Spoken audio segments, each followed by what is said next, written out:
PIA کا طیارہ بھارتی فضائی حدود میں داخل کیوں ہوا؟ تکنیکی خرابی تھی یا کوئی اور وجہ؟ حقیقت سامنے آ گئی۔ تفصیلات کے مطابق لاہور میں طوفانی بارش کے سبب PIA کا طیارہ ایئرپورٹ پر لینڈ نہ کر سکا اور بھارتی فضائی حدود میں داخل ہو گیا۔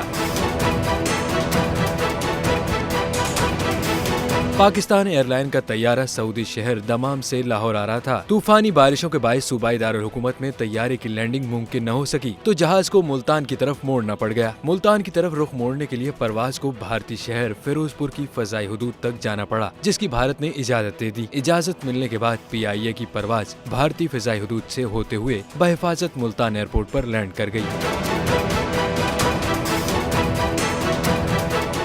ہوائے نفس کی ہے حکمرانی، لٹیرا کر رہا ہے پاسبانی۔ بول نیوز کے مارکیٹنگ ہیڈ آکاش رام تاحال لاپتہ، تفتیشی ادارے جواب دینے سے قاصر۔ اہل خانہ پریشان، بیٹے کی جدائی میں ماں غم سے نڈھال۔ جو بچو ہندو پر آئے تھے جو کو Pakistani,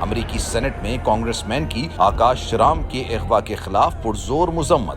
And I, of course, have been concerned about some of the terrible disappearances, some of the abuses of human rights in Pakistan.